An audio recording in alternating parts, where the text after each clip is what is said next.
Well, good afternoon and welcome everyone. We're excited to have you joining us today for our early learning admission session here at Manlius Pebble Hill School. My name is Lisa Rainey. I'm the Director of Admissions and Enrollment Management here. I'm joined by several of my wonderful colleagues, and we're excited to share with you some of the wonderful work that we do here at Manlius Pebble Hill School, a little bit more about what makes our community unique, and we're excited to interact with you and answer your questions here today. Maria? Yes, thanks for joining us today. Today's agenda is going to cover quite a bit of information, as you can see, and we're going to end with the Q&A and definitely leave you a lot of ways that you'll be able to communicate or contact us after. As we know, it is going to be a lot of information in a short amount of time, so we want to be available for anything you need after the session. Absolutely. Thanks, Maria. Okay, so meeting our presenters today, you've heard a little bit from me. I've been here for about 2 years. I worked in college admissions for a long time before that, so it's been a wonderful switch to a different kind of community. Maria, you've been here for many years as well. Yes, I'm new to admissions here, but I've been at the school for about 12 years doing some long-term sub work for a couple of years and was a lower school teacher here for 10 years. And so I'm really happy to be here to hear some questions and help out. Yeah, we're excited to have you coming over to the admissions team, and I know you always have great experiences to share from your time in the classroom. And Amy, feel free to introduce yourself. So I'm Amy Abdo. I'm the head of lower school, so pre-K through fifth grade. This is my 15th year at MPH. I grew up in Syracuse and then moved to New York City for graduate school. Fell into independent schooling in New York City. I worked at the Dalton School for 10 years. And when I moved back here, I was really excited to have the opportunity to teach at MPH. So I was 17 years in the classroom, and then I switched over to administration. And it's been really, it's doesn't ever feel like a job. It's been a really wonderful place to come in each day and, share in the lives of children. It's really special. It's a lot of fun.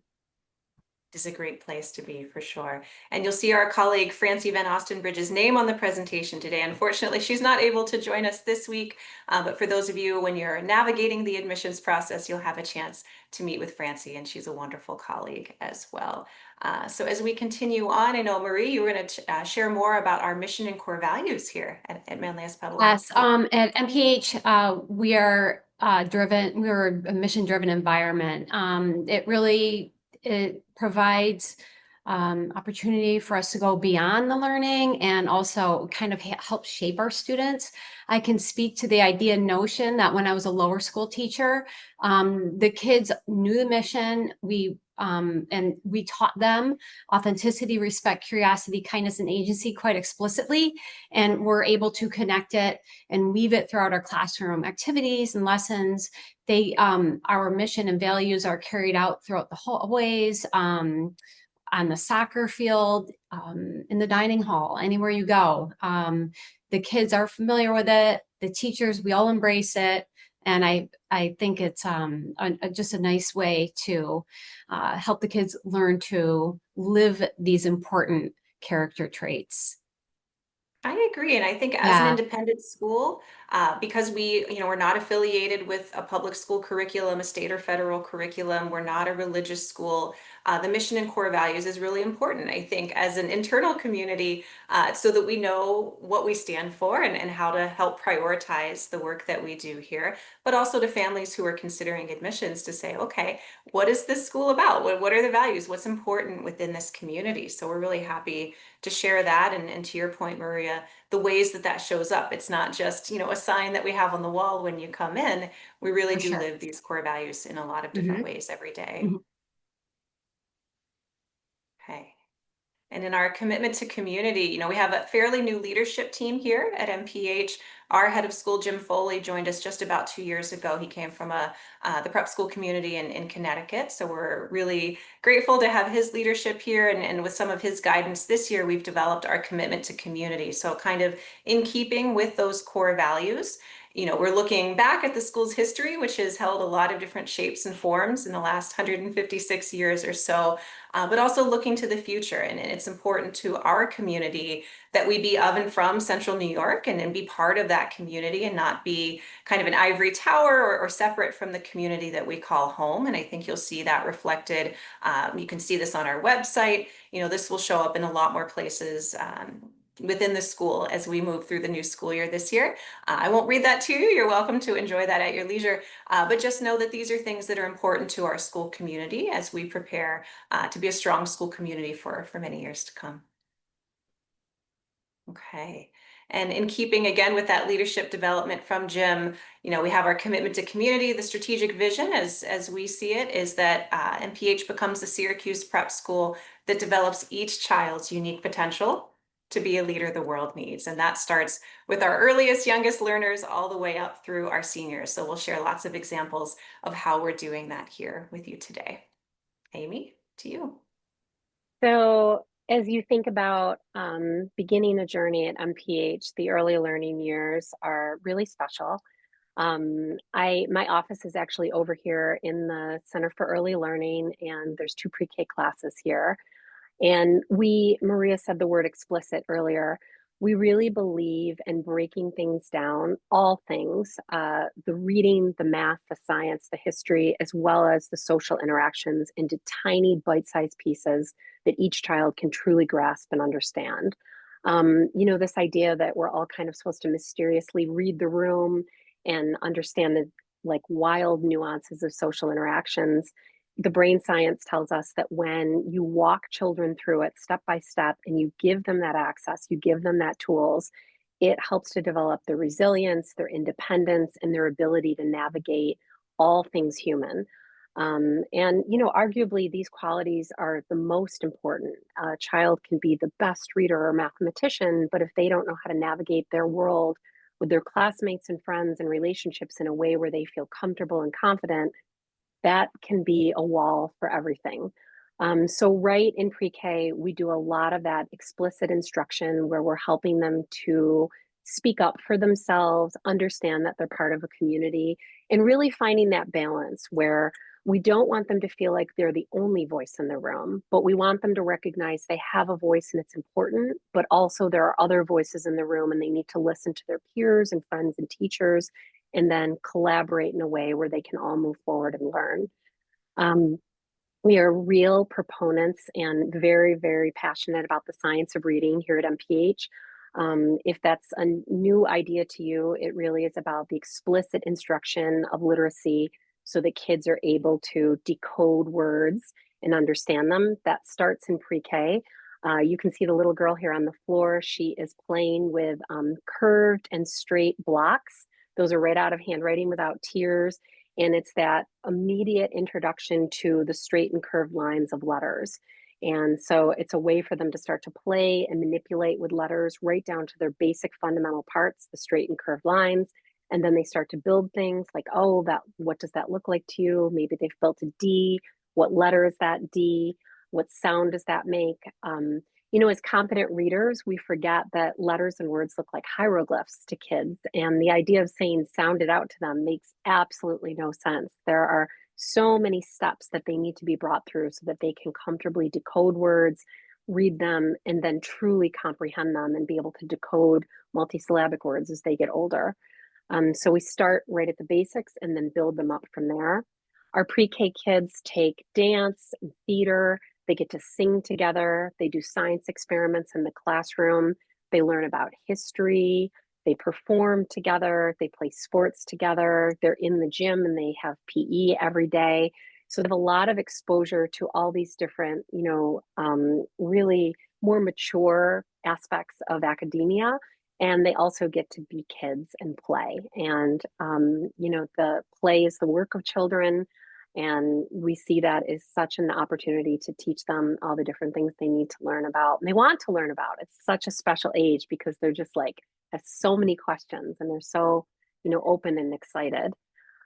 We work really hard to foster a sense of perspective and empathy. So we'll help them to decode some of those difficult things. So instead of a teacher just kind of kneeling down and problem solving for them, we'll walk them through, oh, look at your friend's face. How do you think they might be feeling? And elicit those reactions from the child so that they can be an active part of problem solving.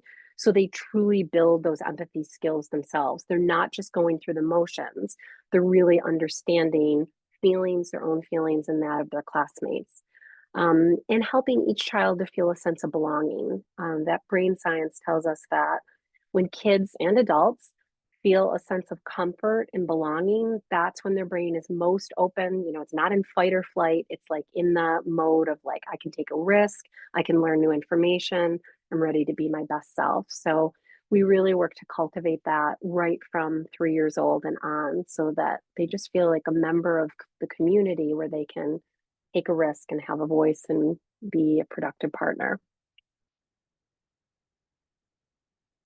So we try to keep the schedule really consistent because kids always benefit from consistency, but at the same time, we'll talk them through the need to be flexible. So, you know, any parents on here know that nothing ever goes according to plan when it comes to kids. So we do our best to always have the routine be the same. The routine in both the pre-K classrooms is visual. We don't expect the kids to read yet in pre-K.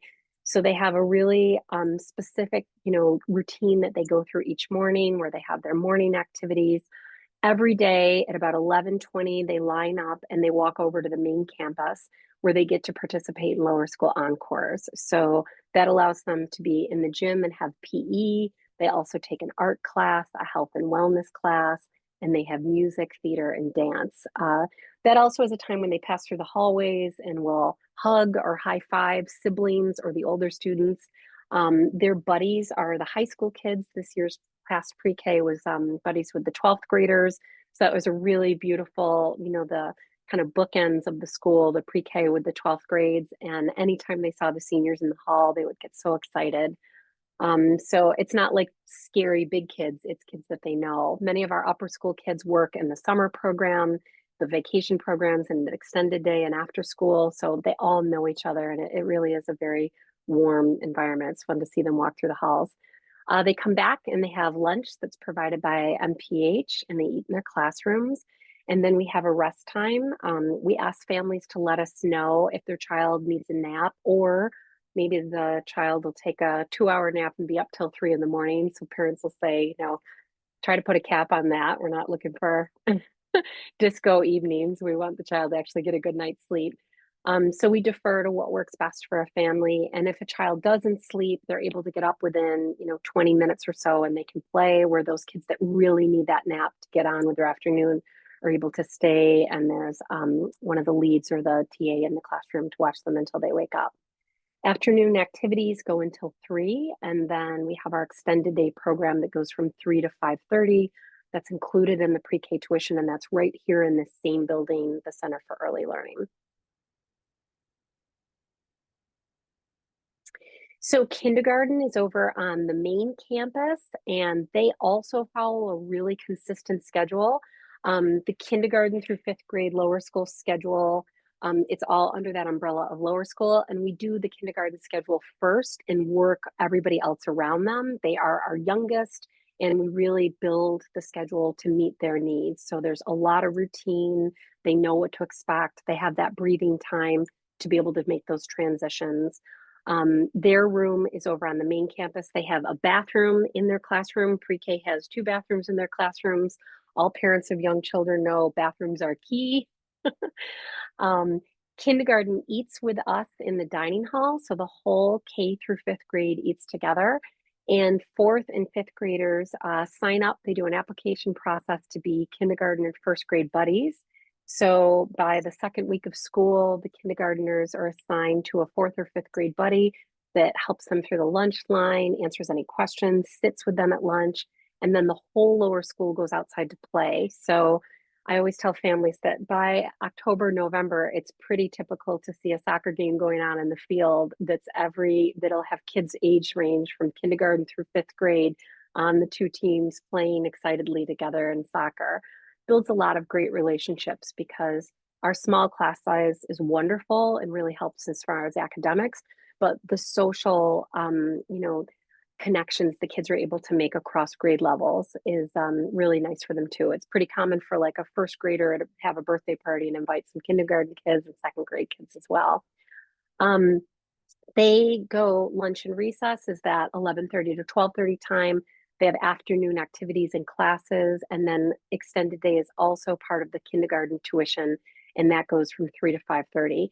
Kindergarten kids actually come over to the Center for Early Learning for extended day because by that time of the day they're pretty wiped out, and we found that that combo of them with the first through fifth graders is a little bit too much sensory overload at the end of the day. So they do much better, more kind of calm environment at the Center for Early Learning, and then they can get picked up from the CEL anytime between 3 and 5:30.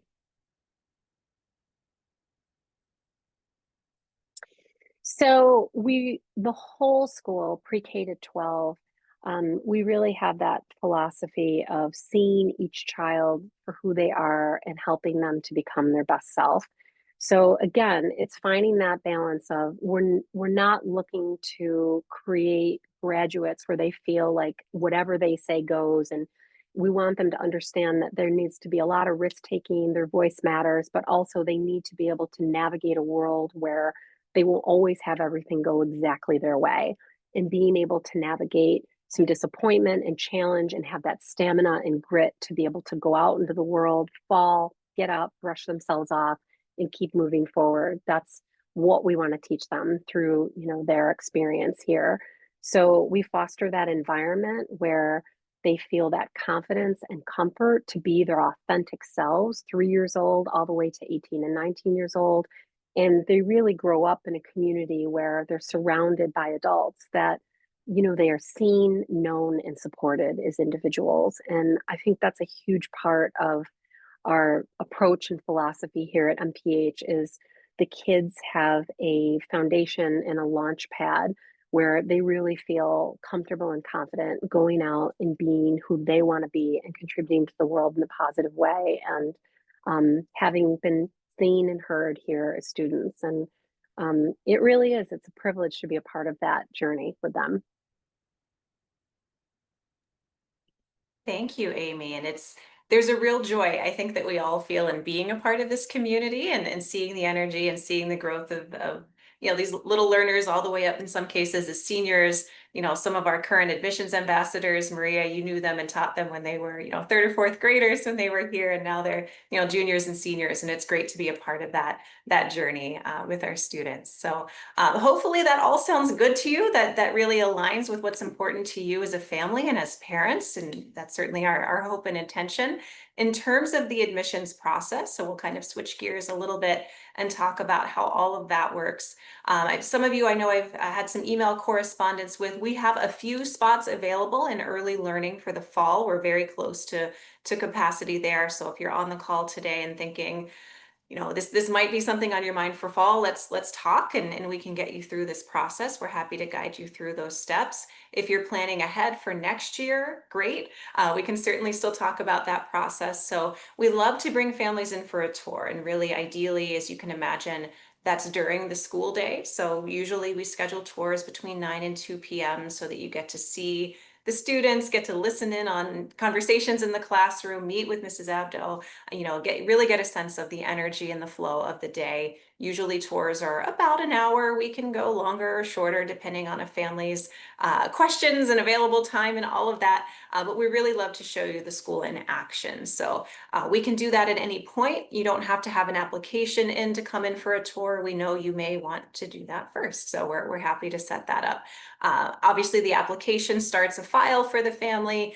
So that's a pretty straightforward process. We do have an online portal, so we send out that link. Families can set that up, and then all the other pieces can be uploaded and kind of accessed through our enrollment portal.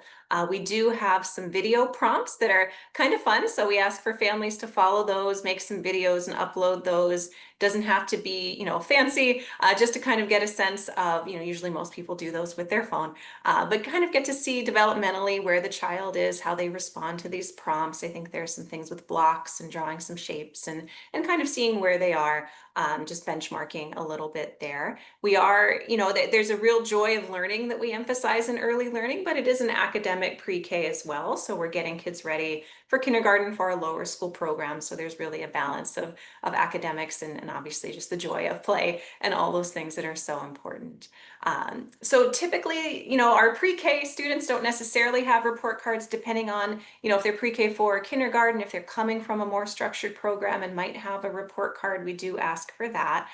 We do ask if they've been in a program previously that we get an assessment from their lead teacher from the level that they've been in, just to get a sense of, again, where they are developmentally, how it's been going in the program. That can be really helpful for us to see if, this is a good fit in both directions. I think our philosophy and our goal and intention in the admissions process is to see, is this a good match? Is the school a good match for the student and family, and vice versa? We really want to make sure that this will be a positive transition. And our hope is that it's a long-term, experience, that families come in for early learning and they stay, they become lifers. At graduation this spring, we had a number of seniors who've been here since pre-K or K, and it's a really special journey to see and an experience for them to have. So that's kind of our hope, that once we have families coming in, that they stay with us for many years to come. For early learning, we also ask parents to do a questionnaire that allows you to tell us a little bit more about, how you see your child's strengths, any challenges or areas that they might need a little support in. Your perspective as a parent is obviously really important to us as we get to know you and your families throughout this process. If your child might already have a 504 IEP, we see that really at all ages. We do ask that you share that with us early in the process so we can take a look at that. Of course, all of these things, it goes without saying, but we'll say it anyway, all of these things are held in confidence within the admissions committee, especially something like a 504 IEP. That's not publicly available. We keep that limited to just a handful of staff members here, very confidentially, so that we can review that during the admissions process. Once we get all of those things and everything hopefully looks good, looks strong, looks like this might be a really good fit, we'll ask you to bring in your child for either a half day or a full day visit during the school day, just kind of depending on their age and where they are developmentally. So we'll bring them into their current classroom. They get to be with the peers that they would be joining if they were to come the following year, and we kind of do a test run. It's just as much for the child and family as it is for us as a school to see if this is going to be a good fit. So that's always a fun thing. That happens kind of at the end of the process. We do that by design to make sure we've taken a look at all those other things first. Everything looks good. We want to make sure that this will be confirming all the good things that we're seeing so far. The last thing we would want is to bring a child in for a visit and they have a really positive day with us, and then we come in later and say, oh, unfortunately, we're out of space, or there's some concern that we have, and now this won't go forward. So we do that later in the process, again, by design, to make sure this is confirming a positive trend that we're seeing, and we feel like this is going to be a really good fit. So that's those other steps can happen really in any order, but the visit really is sort of the last thing to make sure that everything looks like a great fit. Okay, so admissions process, that kind of gives you the quick overview in terms of tuition. So a little bit of information for next year. We are an independent school, and we talked a little bit earlier about what that means. So just to sort of reiterate, as an independent school, we don't receive state or federal funding.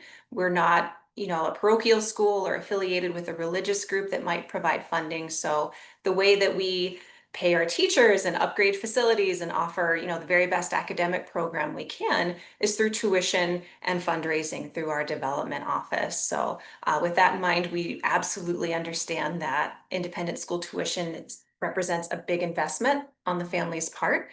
We do our best to keep that manageable. So the Board of Trustees does approve our tuition rates every year, and we do our best to work with families to make this something that's achievable for families if they're really invested and want to make this experience happen for their children. With all of that said, our pre-K and kindergarten tuition next year for the 25-26 year is $17,000. That does include extended day coverage, which is kind of unusual. Usually that comes at an extra fee, I think, at most similar programs. That does include lunches and I think some snacks as well. So that's all inclusive there. And that the extended day will come at an additional fee after kindergarten for families who might want that, but we include that as part of the day. I will say, as a parent, my son's in the lower school.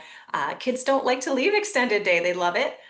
They like to be the last ones picked up. So if you have any working parent guilt, like I often do, they don't want you to pick them up early. They want to be the last one on the playground, the last one in the board games.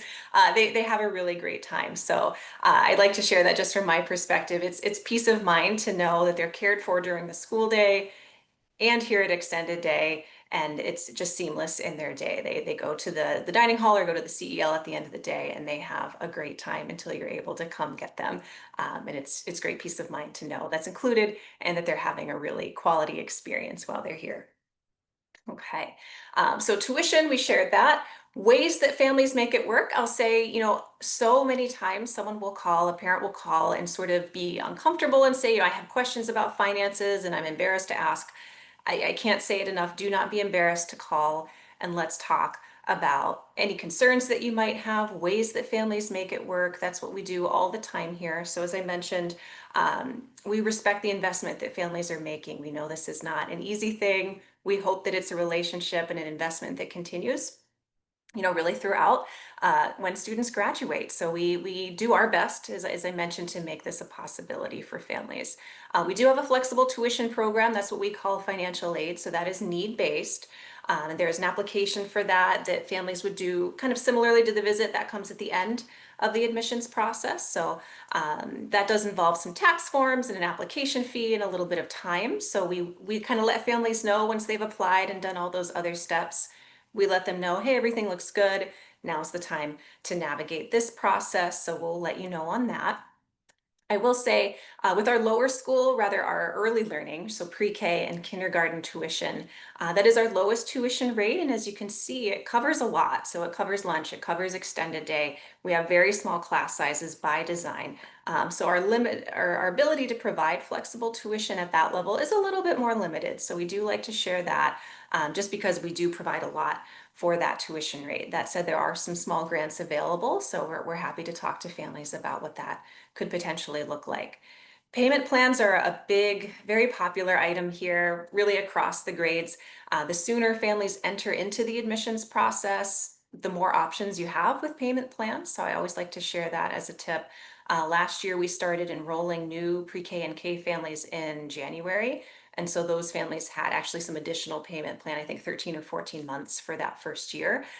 The sooner you enter that process, the more options you might have in terms of payment plans. So I think that's an important maybe hack that you can think of is to really start that process early, if that's something that might be helpful in thinking about monthly budget and how to make all of that work. We do have families who will use 529, so they have educational savings accounts that can be used for independent schools. So if that pertains to you, that's something that's out there as an option. And anecdotally, we definitely see families kind of rally. Maybe grandparents are helping. That's for some families that's an option. For others, we know that it's not, but it's certainly something that we see when you see this child in front of you and you know that you need maybe a different experience for them. Can we work together to make this happen? So just a few of the ways that we see families make this work financially to give their child, the best experience that they can. And I'm a parent. Amy's got a child here as well. So we have our professional roles, but we also know what it's like to be a parent within this community and the difference that it's made for our children since they've been here too. So we can certainly see that from both sides. Okay, so we've covered a lot, as promised at the beginning, a lot of ground in about 30 minutes. So with about maybe 10 or 12 minutes remaining or so, for those of you joining live, you see that Q&A button at the bottom of the screen. So I am going to stop screen sharing so that we can see each other. I can see that Q&A box. So if you have questions, now's a great time to click on that Q&A button at the bottom and send those in. I think while we wait to see if anyone's got some questions, Amy, I know a question we get a lot, so maybe we can kind of kick off with this, is kind of how it works in independent schools. So how do you hire teachers? Is it the same as public schools? How do you choose, knowing that the curriculum is different? It's a little bit different environment. How does hiring work when you're looking for new teachers to join the community? Yeah, well, because I've been here 15 years, I didn't realize this. I think about 2 years ago, we realized that I had hired every teacher in the lower school. And it's the first thing that I say to families is I have conversations with teachers after reviewing resumes and seeing their philosophy of teaching. Obviously we look for that bachelor's in education. Many of our lower school leads also have that special ed certification as well. And then I really read that philosophy of education. I'm looking for that character piece where it's adults that truly, we have this written down, relish in the lives of children. I always tell families that at no time would you ever go into our faculty room and overhear a discussion that upset you about a child. When the lower school teachers get together, our idea of event session is, my gosh, I've tried everything when, student A, and this isn't working. And I so want to get through. I so want this to work. I'm connecting with their family. What else, what does the teacher from last year recommend? Really just wholeheartedly invested in best supporting a child and family through the lower school experience. And that is authentic for each of the teachers. It's not a quality that's faked. The teachers here are not like and teaching is really, it's changed over the years too. And our teachers are truly, they're all in every way.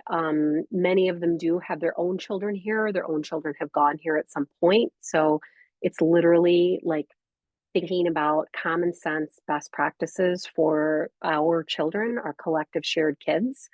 And the community is really warm. It can be hard to be a parent in a community. I'm an administrator here. My son's going into ninth grade. And another story I always share is there's never this gotcha mentality. We do a lot with like the research shows that the kids do not need to be on phones. And we have a policy that I love that the kids actually love where the phones are away 8 a.m. to 3 p.m., every day. And the older kids will start to get on some group text messages in middle school.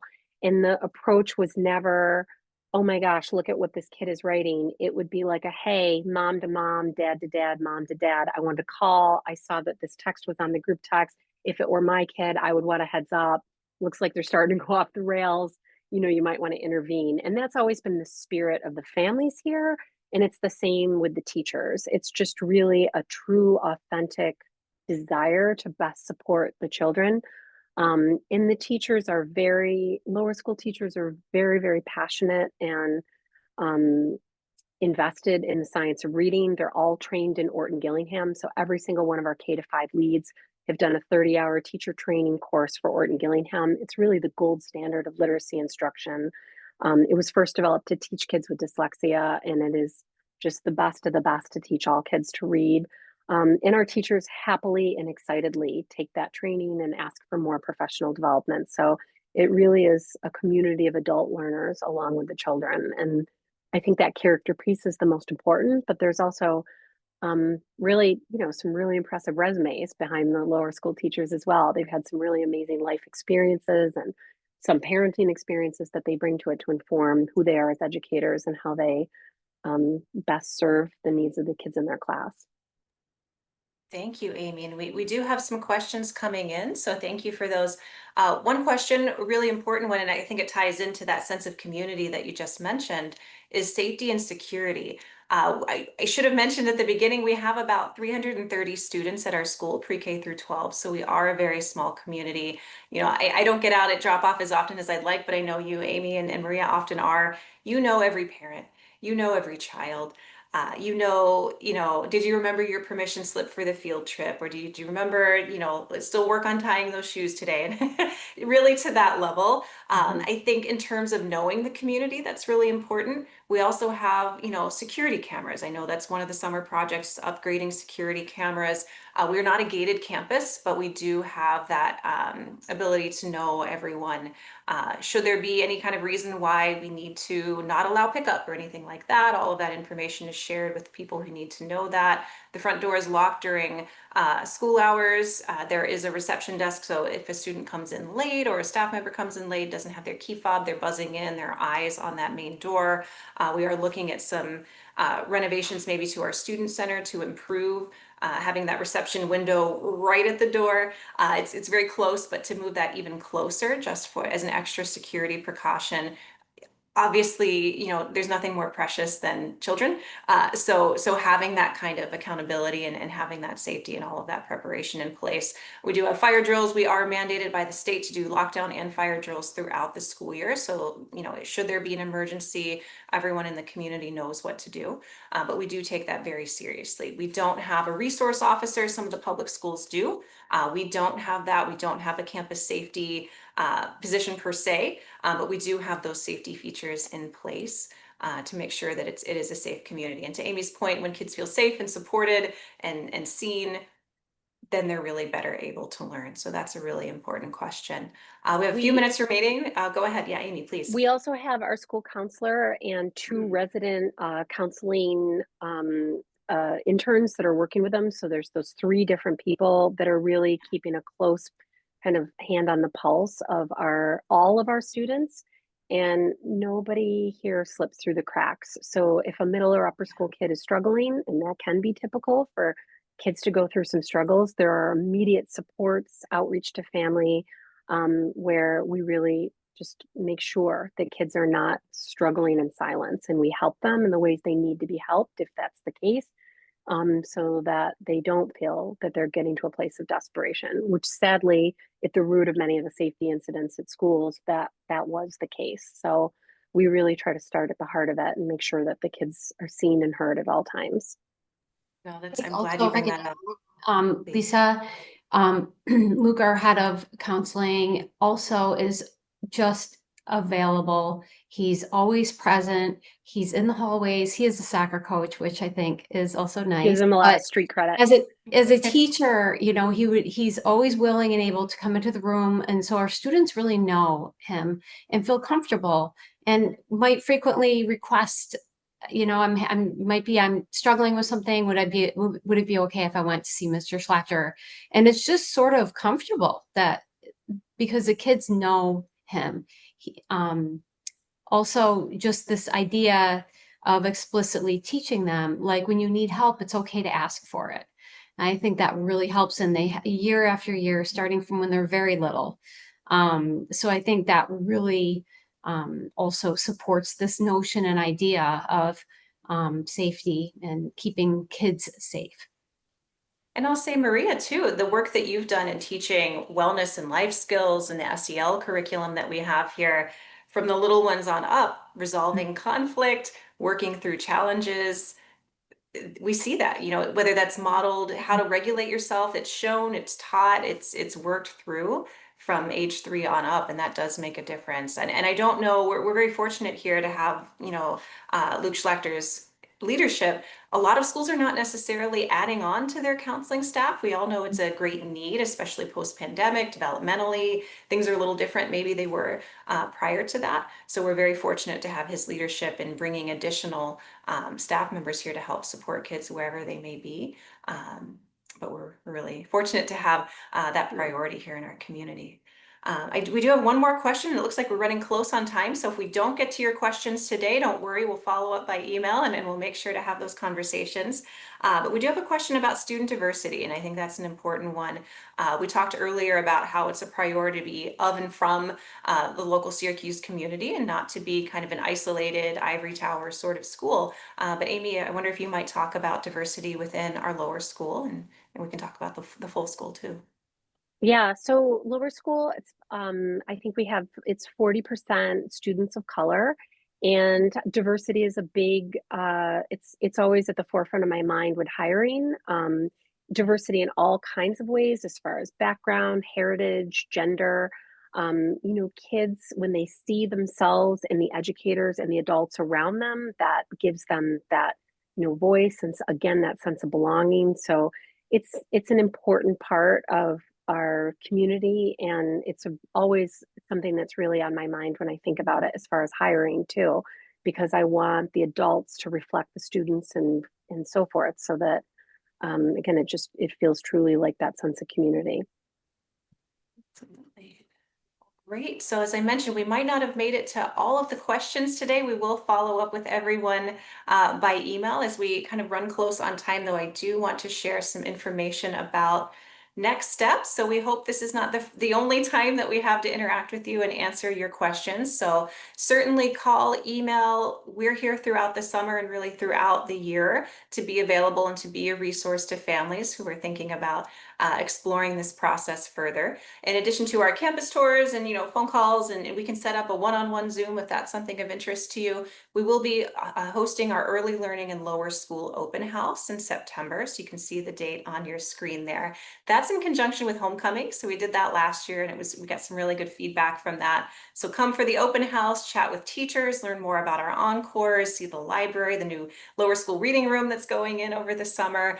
Stay for homecoming. Our boys and girls will be playing soccer. We'll have a lot of fun events and can meet with current families and just get kind of a feel for the community here in a really special way. So keep that in mind. Registration will open up in September for that. If you happen to have older children and you're thinking about our middle and upper school, so grades 6 through 12, we'll have a separate open house on Friday, October 24th.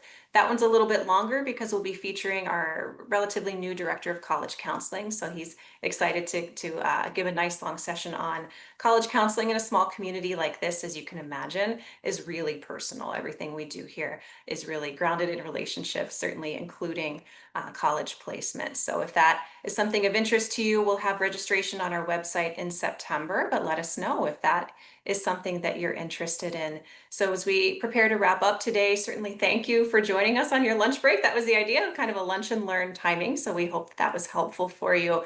All of our information is here if you'd like to grab a screenshot. We will be following up with everyone today who joined us live. If you're watching this as a recording later, you can still get in touch with us in any of these ways. So we're really happy to hear from you.